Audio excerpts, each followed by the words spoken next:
네, 이렇게 또 오랜만에 카메라를 켰습니다. 사실 오랜만은 아니고 저희가 목표한 바가 있잖아요. 일주일에 2개의 컨텐츠를 꼭 올리자. 그리고 여러분들과 다양한 소통을 해보자 라는 목표가 있기 때문에 이렇게 빠르게 카메라를 켜봤습니다. 오늘의 주제는 뭔가요? 오늘은 저희가 다양한 직장 경험이 있잖아요. 스타트업부터 외국계 그리고 제이님은 대기업까지. 그래서 그 비교에 대해서 한번 이야기를 나눠볼까 합니다. 네. 맞아요. 요즘에는 그 신입분들께서 그 신입으로 새로운 뭐 대기업이라든지 이런 데 입사하기가 어려운 걸로 알고 있어가지고 스타트업으로 먼저 경험을 만들고 대기업을 꿈꾸시는 그런 커리어 경로가 많다고 들어서 네. 스타트업에 대해서 또 궁금하신 분들 많을 것 같아요. 네네. 이카일님이 경험을 해보셨기 때문에 스타트업은 또 어떤 분위기였고 어떻게 들어갔었는지 얘기해 주시면 좋을 것 같습니다. 이거는 먼저 제가 입사하게 된 계기부터 말씀드리면 좋을 것 같아요. 사실은 저는 미국 유학을 끝나고 대전에서 통계청 쪽에서 인턴을 하고 있었는데 취업을 메인으로 해야 되잖아요, 정규직으로. 그때 이제 외국계 스타트업이라는 공고를 보고 지원했습니다. 그때는 취준생 때는 아무것도 잘 모르기 때문에 사실 외국계 스타트업이 굉장히 멋있어 보였습니다. 네, 근데 입사하자마자 대표만 외국인이고 다 한국인이었다. 그래서 그렇게 입사를 하게 됐는데, 네. 처음에는 오퍼레이션적인 콜드콜을 한다든지 영업을 위해서. 네네. 네. 스타트업은 새로 시작하는 그런 사업들이 굉장히 많습니다. 그래서 신사업을 하기 위한 그런 기반을 잘 닦아주는 그런 기초 작업들을 굉장히 많이 업무를 했었어요. 네. 제가 들은 걸로는 그 자기가 입사한 직무 말고도 모든 영역에 대해서 일을 해야 한다라는 그런 스타트업 정신이라고 해야 되나요? 그런 게 있다고 들었는데 실제로도 막 전방위적으로 일을 하나요? 네, 그거는 이제 좋게 표현해 주신 거고 체계가 없는 거죠, 사실은. 근데 스타트업이 체계가 있기가 쉽지 않고 이미 체계가 있었으면은 막 부서가 나눠지고 직무가 있고 뭐 이렇게 되겠지만 처음에는 모두가 일당백을 해야 되는 상황이기 때문에 내가 인턴으로 입사를 하든 주니어로 입사를 하든 모든 일을 해야 되는 점이 있습니다. 근데 그게 또 장점이 있는 게 다양한 업무들을 경험하면서 내가 어떤 것들이 맞는지 알 수 있고 조금 더 사업을 하실 분들 같은 경우는 거시적인 안목들을 좀 가져갈 수 있을 것 같긴 해요. 네. 모든 걸 경험하니까 하기사 그럴 수 있겠네요. 네. 거기서 만난 젊은 또래분들이 많았을 거 아니에요. 네네. 그 또래분들이 우리가 결과적으로 거기서 좋은 커리어를 만들어가지고 원하던 기업으로의 이직 이런 것들이 좀 성공을 했나요?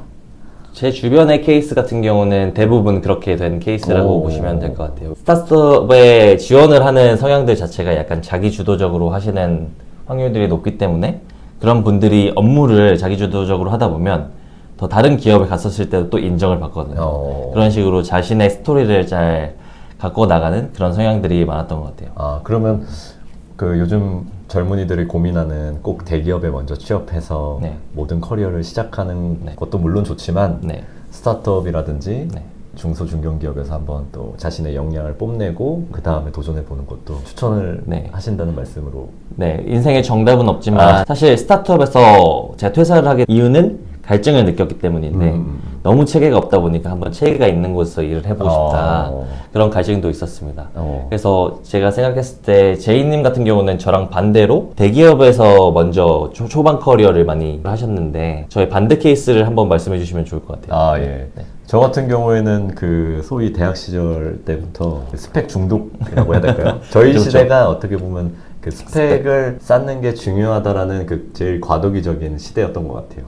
저희 전 학번이 스펙을 조금씩 관심을 가졌고 저희 때 그 즈음의 학번들이 스펙에 엄청 공을 들일 때였고 그래서 저는 대외 활동도 한 8개 인턴도 방학 때마다 해서 한 3, 4개 이렇게 했었거든요. 프로 갓생러이십니다.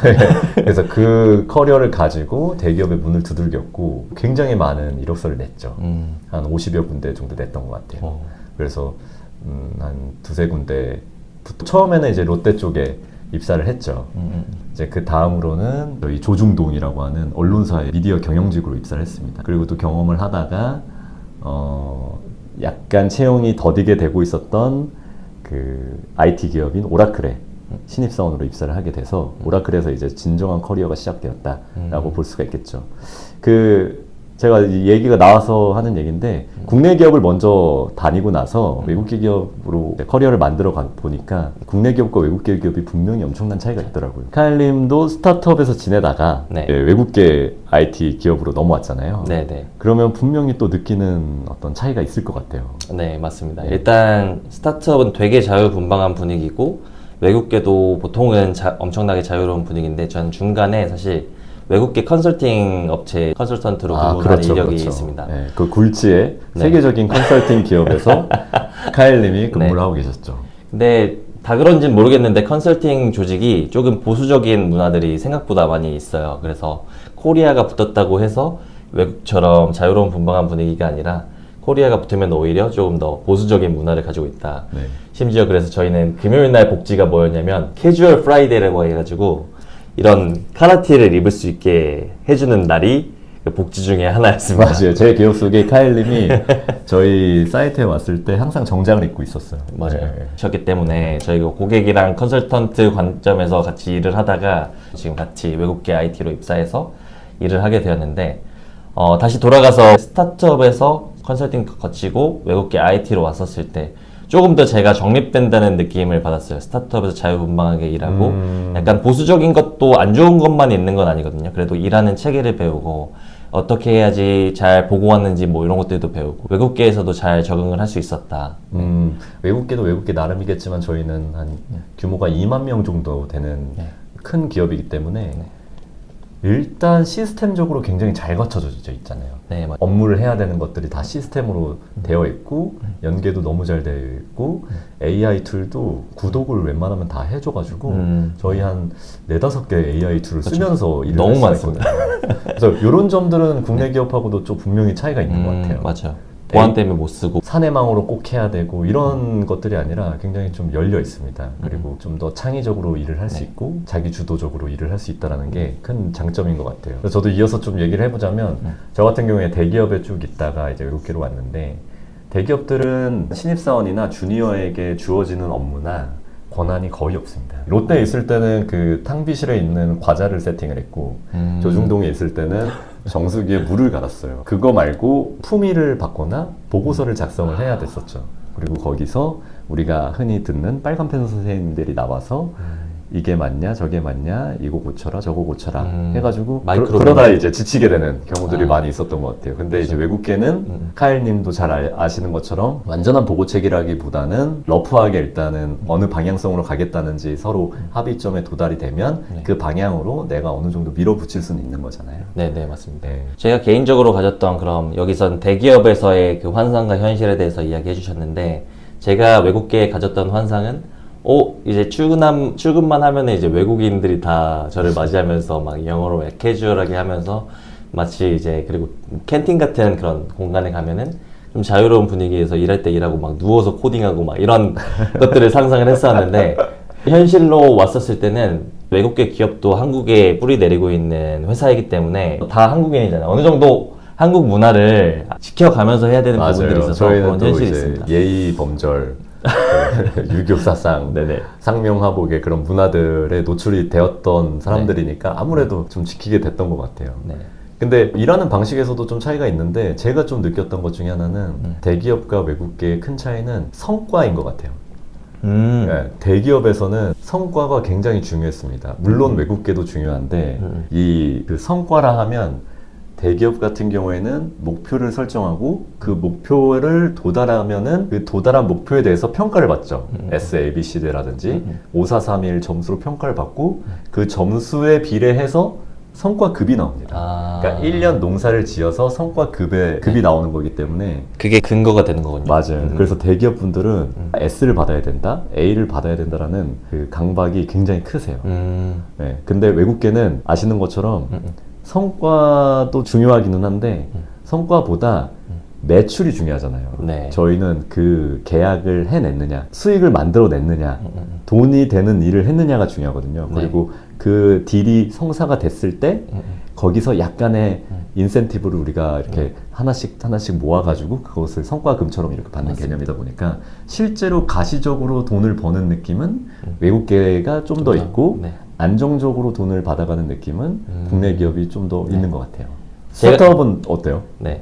스타트업은 그런 거 없죠. 아. 성과금도 많이 없고 아, 네, 그냥 체계가 다 없다고 보면 아, 됩니다. 오케이, 성과금에 오케이. 대한 체계가 없어서 스타트업은 여기선 비교하기 좀 어려울 것 같고 제가 느끼는 외국계 한 가지 더 포인트는 외국계는 성과가 있는데 이게 다 이렇게 점수가 명확하지 않으니까 국내 기업처럼 굉장히 어필을 많이 해야 된다 위에다가. 맞아요. 그리고 가장 중요한 게 저희 팀장님이 그 글로벌 지사에 있는 그 헤드에게 팀원이 뭘 했는지를 전달을 잘 해주시거나 어필을 해주시거나 아니면 그게 안 되면 우리가 스스로 포장을 잘 엄청 해야 되는 그런 점들이 있습니다. 그런 거를 잘 하시는 분들은 도움을 많이 받는데 맞아요. 한국인이 이게 가장 약한 부분이기도 합니다. 사실. 맞아요. 네. 그 미국인들 보면 영화나 이런 데서 자기들 설명 잘하고 멋지게 자신을 어필하고 이런데 아무래도 이제 한국인 분들은 네. 자신을 드러내는 것에 좀 어색해하는 것 같아요. 네. 그리고 제가 또 느끼는 건 대기업과 외국계는 사람 관계도 조금씩 다른 것 같아요. 아. 대기업은 누가 임원이 됐고 아. 누가 부장님이 됐고 팀장이 됐는지에 따라서 사내 정치가 있고 그 사내 정치로 일을 못하는 못 불구하고 위로 올라간다거나 아니면 주재원이 된다거나 뭐 여러 가지 그 경로들이 꽤 있습니다. 점심 먹을 때, 담배 필 때, 술 마실 때 빠지면 안 될 것 같고 빠졌다간 손해 볼 것 같고 이런 분위기가 있어요. 근데 외국계는 네. 정치를 하기가 어려울 정도로 인사 이동이 너무 빠르고 네. 지사장도 금방 잘렸다가 새로 왔다가 에이펙 헤드도 왔다가 잘렸다가 새로 왔다가 막 엄청 지각 변동이 심하잖아요. 정치할 시간이 없습니다. 일을 못하고 매출을 못 만들면 그쵸. 바로바로 잘리고 변화하기 때문에 그렇죠. 그 정치할 시간 없고 내 퍼포먼스를 해내고 그것을 자랑하는 시간이 더 중요한 것 같아요. 네. 아 그러면은 제이님은 담배도 안 하시고 술도 안 하시잖아요. 네네. 혹시 담배 안 하고 술 안 해서 퇴사하신 건가요? 아, 그것도 없지 않아 있습니다. 저는 일을 오. 하고 싶은데 아, 진짜? 거기서는 관계로 일을 하는 사람들이 많았고 아. 그리고 이직하는 어떤 중요한 포인트들이 있다고 봐요.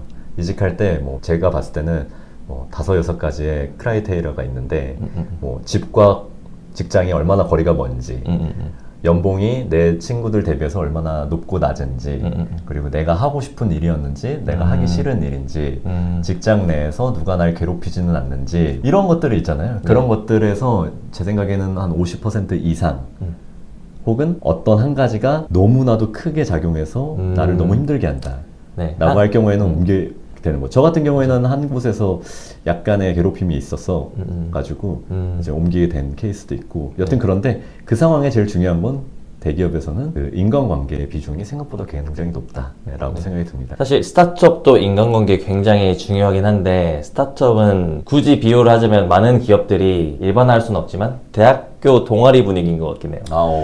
그만큼 이제 정말 자유로운 분위기고 엄청 친해지기도 하고 개인적으로는 제 전 여자친구이자 현 와이프를 거기 스타트업에서 만나기도 했었고 그쵸. 그만큼 좀 더 뭔가 인간적으로 친밀할 수 있는 구조이거든요. 그 구조에서 나오는 장점과 단점이 있습니다. 장점은 오히려 창의적으로 내가 어떤 새로운 사업을 한다고 했었을 때 정말 다양한 무궁무진한 아이디어들이 나와요. 거기서 이게 실패해도 되고 저게 실패해도 되고 실패에 대한 두려움이 거의 전혀 없는 좀 특이한 조직의 형태로 가면서 이게 하나가 성공하면 빵 터지게 되는 그런 구조를 가지게 되고 이제 외국계도 대기업도 어느 정도 성장한 기업들 같은 경우에는 목표를 잡더라도 살짝 실패 덜 할 것 같은 거. 그렇죠. 성공 확률이 약간 한 70%에서 80% 있는 것 같은 거를 잡게 되더라고요. 맞아요. 아무리 OKR이라고 하더라도. 맞아요. 네, 그런 부분에서 좀 차이가 있는 것 같습니다. 맞아요. 네. 그리고 또 제가 카일님한테 부러웠던 거는 네.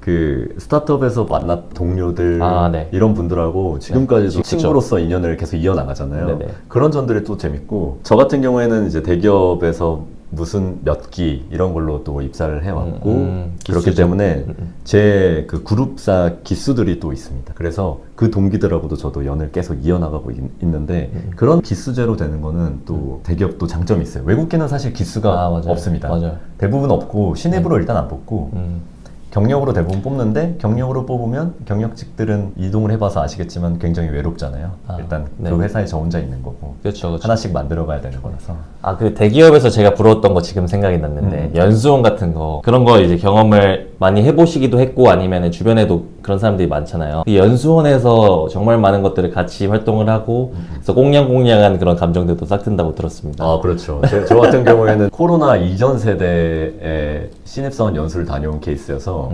실제로 한 5,600명이 용인의 한 연수원에 갇혀가지고 그리고 거기서 한 반반 비율로 남자 반, 여자 반 비율로 진짜 한 1개월 정도를 합숙 훈련을 받거든요. 네.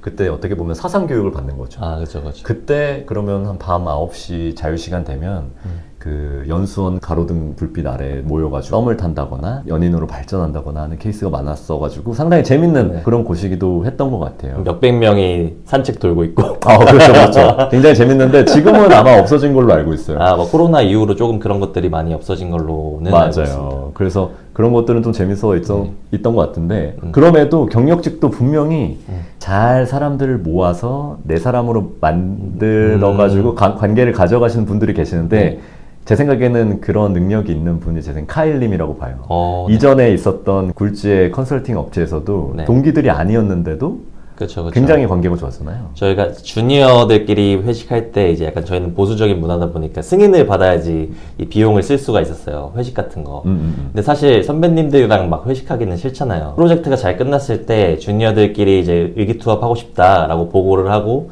승인을 받아가지고 그 총대를 맡는 역할을 그래서 주니어들끼리 다 같이 술 먹고 놀고 제가 MC 보고 막 이랬었는데 제가 MC 봤을 때 옆에 있던 많은 친구들이 약간 귓속말 하면서 썸 타고 있더라고요. 아, 실속 없는 스타일. 실속 없는 그쵸, 스타일. 그쵸, 그쵸. 근데 실속이 없을 수밖에 없던 게 제가 여자친구도 있고 그랬었어가지고 제가 자처를 한 거라고 하겠습니다. 누구보다 안전한 남자였기 때문에 더 활동하기가 좋았던 거죠. 그렇죠, 그쵸, 그렇죠. 그쵸. 그러면 이제 우리가 다음으로 넘어가서 워라밸 좀 얘기를 나눠볼 필요가 있을 것 같아요. 네. 그래서 카일님이 봤을 때 스타트업과 외국계 그리고 컨설팅 업체 각 세 곳에서 워라밸이 좀 어땠는지. 일단 스타트업은 난이도 상 그때는 극상인 줄 알았습니다. 왜냐면 경험이 없어서 돌이켜보니까 난이도 상이었던 것 같고 네. 컨설팅이 극상 극상. 네. 그리고 외국계는 중 정도 되는 것 같습니다. 중. 네. 그래서 스타트업은 그때는 사실 사회 경험도 없고 일을 어떻게 하는지도 잘 모르고 하다 보니까 바쁜 것도 있어요. 시행착오의 시간이 되게 많았던 것 같고 컨설팅은 아무래도 한국 고객의 이제 사이트로 가서 이 과제가 해결될 때까지 짧은 시간 안에 끝내야 되기 때문에 굉장히 힘들었었고 그런 게 또 여러 개가 어사인 됐을 때는 굉장히 힘든 부분이 있는 것 같고 외국계 같은 경우는 자기가 하기 나름인 거죠. 이 과제를 위해서 해야 되는 업무들 근데 한국 고객들을 상대를 하다 보면은 그들의 납기에 맞춰야 되는 업무들도 있다 보니까 아예 워라밸이 좋다고 할 수는 없지만 그래도 좀 매니징 가능한 수준으로 제이님은 혹시 어떠신가요? 네. 저도 외국계 공감을 많이 합니다. 일단은 엄청 자유분방하다라고 이제 오해를 하시는 분들이 계시는데 맞아요. 완전히 자유롭진 않고 9 to 6, 10 to 7 이런 걸로 약간의 룰은 가지고 있어요. 근데 그 안에서 내가 만약에 꼭 그 일과 시간 내에 못 끝냈다 라고 할 경우에는 그 나머지 시간 뭐 밤 9시라든지 밤 10시라든지 아니면 주말이라든지 이럴 때 보충을 해서 일을 할 수가 있고 근데 그런 것들에 대해서 좀 더 유연하게 작용이 되는 만큼 단점은 야근 수당은 없습니다. 네, 대부분의 아마 중요하죠. 외국계 기업은 야근 수당이 없을 거고 대기업들은 체계나 이런 것들이 너무 잘 갖춰져 있어가지고 시간이 조금만 지나도 PC 오프가 있으니까 네. 컴퓨터가 꺼지기도 하고 그리고 고정 OT 시간이 넘어갔을 때는 그 다음부터 야근 수당을 측정을 제대로 해주게 되죠. 네. 근데 대기업 같은 경우에는 제가 생각해 보면은 워라밸이 잘 되어 있지만 일 외적으로 신경 써야 되는 회식이라든지 인간관계 이런 것들이 생각보다는 굉장히 중요한 비중을 두고 있어서 일은 빨리 끝났지만 회식이 좀 잦다거나 이랬었던 것 같아요. 근데 외국계는 회식이 있기는 합니다만은 1차만 하고 밥만 먹고 간다거나 아니면 점심 회식을 한다거나 이렇게 유연하게 네, 맞아요. 돼서 그런 점들이 맞아요. 참 좋고 그래서 지금 현재 네. 이곳에서도 오랫동안 일을 하고 있는 게 아닌가 싶습니다. 네. 사실 부서 바이 사람 바이 정말 많은 케이스 바이 케이스인 것 같긴 한데 아무래도 그런 경향들이 더 있는 것 같긴 해요. 네. 그러면 마지막으로 그 카일님이 봤을 때 어떤 성향을 가진 사람은 스타트업, 어떤 성향은 컨설팅, 어떤 성향은 외국계 기업 이렇게 한번 추천을 해주셔도 좋을 것 같아요. 네. 저는 사실 스타트업하고 외국계를 좀 같이 묶고 싶어요. 제가 개인적으로 그런 성향이기 때문에 스타트업도 굉장히 만족했었고 이제 외국계도 만족했었는데 좀 더 자유로운 시간에 제약 없이 자유롭게 일을 하면서 내가 내 성과를 만들어 나가는 거에 성취감을 느끼시는 분이면 그런 스타트업과 외국계를 추천해 드리고요. 컨설팅 같은 경우는 조금 더 내가 꼼꼼하고 논리정연하게 결과물을 만들어내는 걸 좋아하고, 그리고 높은 보상과 앞으로의 그런 커리어 우먼, 커리어맨이 되고 싶은 그런 성향들, 앞으로 임원을 향해 가시는 그런 분들한테는 굉장히 그치. 강력하게 추천하고 있습니다. 맞아요. 왜냐면 실제로 제가 커리어 컨설팅 경험이 없었다고 한다면은 제가 이 글로벌 IT 회사에 못 들어왔을 거거든요. 그 컨설팅 업체가 주는 그 네임밸류가 있기 때문에, 맞아요. 특히나 이제 컨설팅 업계에서는 3년만 모래주머니 차고 달리면은 이제 날아다닌다. 그런 그쵸. 속설이 있기도 합니다. 맞아요. 네, 혹시 뭐 위로 올라가고 싶으면은 컨설팅업에 종사를 해보거나 네. 아니면 대학원에서 석박사를 해보거나 네네. 해서 자신의 커리어를 한 단계 업그레이드 시킬 수 있는 게 시장의 어떤 추세인 것 같아요. 네. 그럼 제이님은 대기업, 외국 어떤 성향에게 추천한다 이런 게 네네. 있을까요? 네. 일단 외국계 같은 경우에는 제 생각에 관계 지향적인 사람보다는 목표 지향적이고 성취를 하고자 하는 욕구가 좀 큰 사람들한테 맞을 것 같아요. 그래서 내가 어떤 과제가 주어졌을 때 그 과제를 위해서 돌진하는 스타일이 좀 맞을 것 같고, 아, 맞습니다. 대기업 같은 경우에는 관계에 좀 더 목적을 두고 두루두루 잘 지내면서 주변에 있는 협업하시는 부서라든지 협업하시는 사람들과 잘 그 협의해 나가서 결국에는 결과를 만들어내는 네. 그런 능력이 좋거나 그런 것들을 좋아하시는 분들이 가면 좋을 것 같아요. 아무래도 대기업은 품이 된다라고 얘기하잖아요. 저는 좋게 표현해서 담당자가 되는 건데 그 담당자가 되는 거는 그 옆에 있는 담당자와도 연결이 되어 있고 그 옆에 있는 부서와도 연결이 되어 있고 이러다 보니까 그런 중간에 끼어서 그 문제를 해결해 나가는 네. 그런 문제 해결 능력이 있는 사람이 좀 대기업이 맞지 않을까 이렇게 생각이 됩니다. 네. 정리하기 전에 저도 한 가지 갑자기 생각나가지고 최근에 근데 이런 대기업의 장단점이 있지만 대기업의 장점은 또 뭐냐면 스타트업에서만 전전하고 있던 제 지인이 있었어요. 근데 이직을 할 때 이 스타트업에서만 너무 전전하고 있었던 경험이 큰 프로젝트를 안 해본 거 아니냐라는 챌린지를 많이 받았다고 해요. 그런 면에서는 사실 대기업에서는 스타트업에서 상상하지 못하는 큰 규모의 프로젝트를 할 수도 있고 또 인원이 많다 보니까 거기에 있는 다양한 인적 자원들 그런 것들을 잘 활용할 수 있는 분이라면은 추천을 하기도 하는 것 같습니다. 맞아요. 그 각자의 어떤 성향에 맞게 회사들이 핏이 맞을 수 있고 네. 근데 뭐 제일 중요한 거는 네. 회사가 지원자를 선택해 줘야지만 일자를 그렇죠. 해볼 수 있기 때문에 거기에 맞춰서 네. 준비를 잘 해보시면 좋지 않을까 싶습니다. 저희가 사실은 가지고 있는 경험과 경력, 커리어, 이력 대비해서 굉장히 좀 압축된 형태로 전달을 드렸는데 계속해서 이런 이야기들은 이어서 여러분들께 전달을 해드릴 예정이니까 네. 조금만 더 구독해 주시고 기다리시면은 많은 컨텐츠로 다시 한번 찾아뵙겠습니다. 찾아오도록 하겠습니다. 제가 구호를 좀 준비했잖아요. 네. 그래서 여러분의 청춘을 응원합니다. 이런 것도 아직도 어떻게 끝낼지 몰라서 네, 아직도 몰라요. 네. 지금 같이 한번 만들어 가시죠. 이렇게 종료해 보도록 하겠습니다. 네. 오케이.